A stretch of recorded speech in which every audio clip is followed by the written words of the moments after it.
Ya, assalamualaikum warahmatullahi wabarakatuh. Selamat malam teman-teman. Selamat kembali di video saya. Di video petualangan saya belajar tentang bahasa pemrograman, yang mana khususnya pada malam hari ini saya sedang mempelajari tentang bahasa pemrograman JavaScript. Dan ini adalah video petualangan saya belajar pemrograman bahasa JavaScript. Oke, pada kesempatan kali ini saya sedang belajar topik tentang kinerja JavaScript. Oke, langsung saja ke videonya. Kinerja JavaScript. Bagaimana cara meningkatkan kinerja JavaScript? Oke, yang pertama yang bisa kita lakukan adalah dengan melakukan mengurangi aktivitas looping atau perulangan, mengurangi aktivitas dalam looping. Jadi kita harus meminimalisir sedikit mungkin aktivitas dalam perulangan. Nah, contohnya seperti apa? Jadi setiap pernyataan dalam looping termasuk statement for diulang untuk setiap iterasi dari looping. Artinya apa? Jadi statement for itu selalu diulang dari iterasinya itu objek yang diulang gitu guys. Nah, statement atau pernyataan atau statement atau penugasan dapat ditempatkan di luar looping agar looping berjalan lebih cepat. Nah, untuk mempercepat looping bagaimana? Kita bisa menempatkan statement atau penugasan tersebut di luar dari looping tadi. Contoh nih, di sini ada dua contoh, di mana di sini ada contoh bagus dan contoh buruk. Nah, pertama ini contoh buruk dulu. Di sini ada sebuah perulangan menggunakan keyword for. Lalu di sini deklarasi variabel i dengan nilai sama dengan 1. Lalu ketika i lebih kecil dari panjang array, arleng itu artinya di sini menggunakan operator, menggunakan properti. Nah, di sini di dalam looping ini menggunakan properti, lalu i++. Nah, kode yang buruk mengakses properti panjang dari sebuah array setiap kali looping. Nah, ini di sini terdapat praktek yang buruk dalam looping, guys. Artinya ini bisa memperlambat eksekusi kode begitu. Nah, lalu contoh yang bagus seperti apa? Contoh yang bagus seperti ini. Jadi kita deklarasikan terlebih dahulu panjang dari array ini ke dalam sebuah variabel. Nah, contoh di sini adalah variabel L. Nah, jadi panjang array ini ditugaskan dulu kepada variabel L, lalu variabel L ini digunakan di dalam sebuah perulangan. Lalu yang kedua adalah kurangi akses DOM. Mengakses DOM HTML sangatlah lambat dibandingkan statement JavaScript lainnya. Nah, jadi ketika kita mengakses DOM dengan mengakses statement lain dari JavaScript, misal variabel atau function, itu sangat berbanding jauh ya guys. Jadi DOM itu akan sangat lambat. Jika kamu menginginkan menggunakan atau mengakses DOM HTML berulang kali, maka akseslah satu kali dan gunakan sebagai variabel lokal. Nah, untuk mengakhirinya gimana biar nggak lambat? Yaitu dengan cara mengakses DOM satu kali dan ditugaskan atau dimasukkan ke dalam variabel lokal, sehingga ketika kita ingin menggunakan DOM itu kita cukup menggunakan variabel lokal. Contoh di sini adalah kita ingin mendapatkan elemen dengan ID contoh.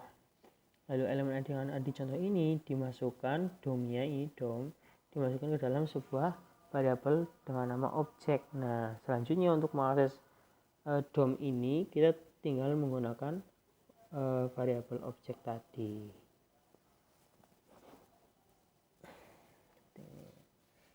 Nah, ini kita bisa praktekkan nih. Bentar.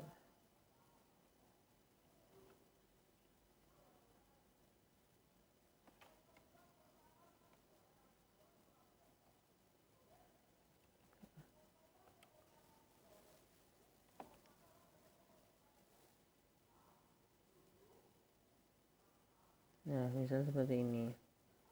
Nah, di sini ada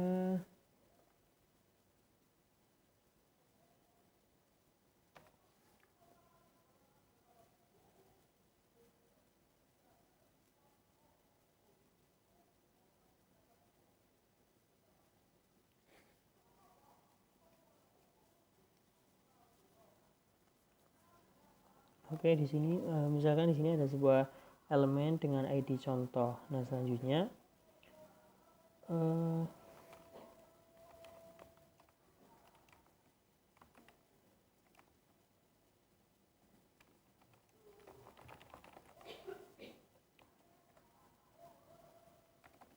praktek yang dilakukan dalam DOM untuk memaksimalkan kinerja JavaScript yaitu dengan memasukkan DOM tadi ke dalam sebuah elemen atau ke dalam variabel. Jadi di sini dokumen get elemen BID contoh. Nah, selanjutnya untuk menggunakan DOM tadi kita hanya perlu menggunakan variabel tadi objek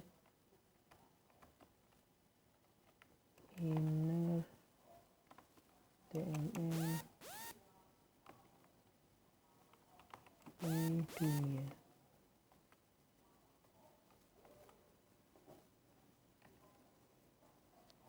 Nah, simpan. Selanjutnya, nah maka akan tampil ID-nya. Ini sama seperti ketika kita menggunakan dokumen get elemen seperti itu.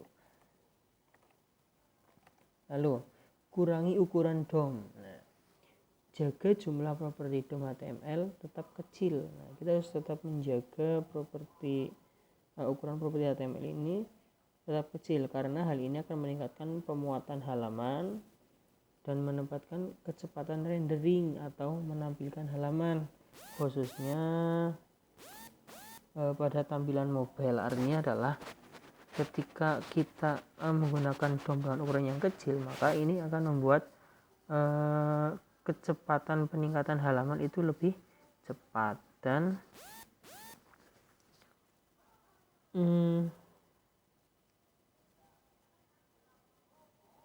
juga rendering tampilan halaman juga akan lebih cepat. Khususnya ini sangat berefek ketika kita menggunakan tampilan mobile.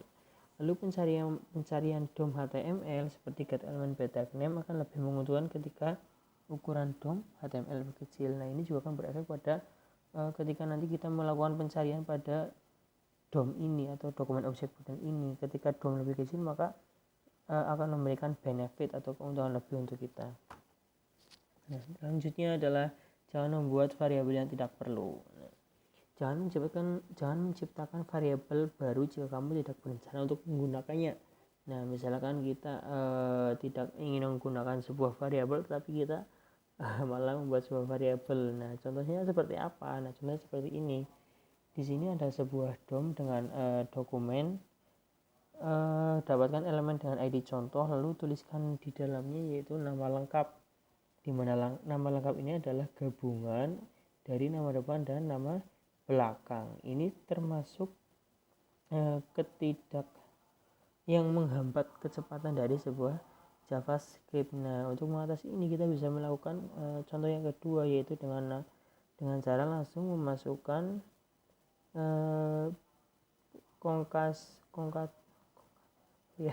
penggabungannya pada DOM-nya seperti itu guys, sehingga kita tidak perlu membuat variabel yang tidak perlu.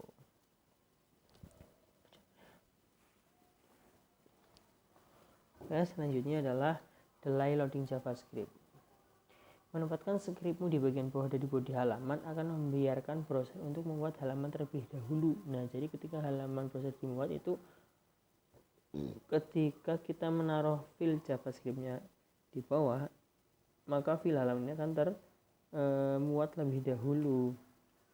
Ketika script di-download, browser tidak akan mengizinkan untuk memulai downloadan lain apapun. Nah, ini terjadi misalkan kita menaruhnya itu di atas, maka secara urutan browser itu akan mendownload script yang di atas atau JavaScript-nya dulu, baru setelah itu mendownload kode yang untuk halaman. Nah, ini tentu akan menghambat karena ketika browsernya mendownload script JavaScript-nya, dia tidak bisa mendownload sekaligus dengan untuk tampilan halamannya begitu guys.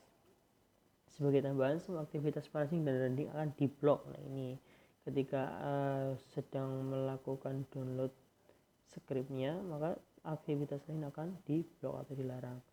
Spesifikasi HTTP mendefinisikan bahwa browser tidak boleh mendownload dari dua komponen secara paralel. Nah, ini sebabnya karena dalam HTTP itu mendefinisikan bahwa browser tidak boleh mendownload lebih dari dua paralel.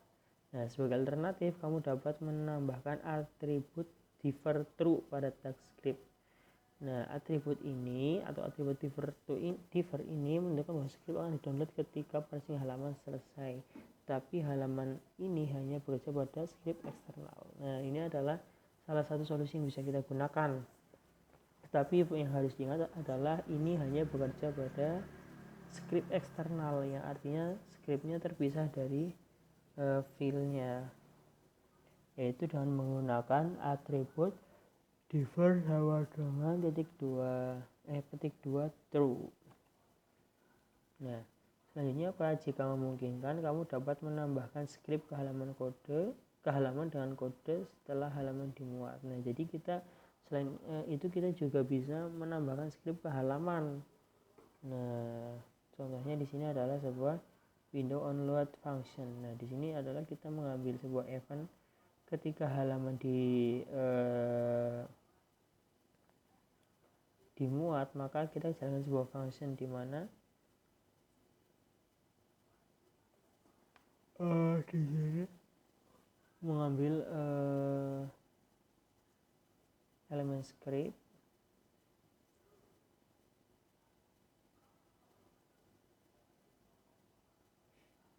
kurang bagus, lanjutkan saja. Yang terakhir adalah hindari keyword with. Nah, untuk memaksimalkan kode JavaScript kita harus menghindari keyword with, karena keyword with ini memiliki efek buruk terhadap kecepatan. Selain itu juga mengacaukan scope. Nah, jadi selain keyword with ini, selain buruk dalam hal kecepatan, dia juga mengacaukan ruang lingkup atau scope dari kode JavaScript. Nah, keyword with ini tidak diperbolehkan dalam mode strict, artinya tidak bisa digunakan atau dilarang dalam mode strict. Oke guys, mungkin sekian saja petualangan saya hari ini tentang belajar bahasa pemrograman. Semoga apa yang saya sampaikan bermanfaat untuk saya sendiri khususnya. Wassalamualaikum warahmatullahi wabarakatuh.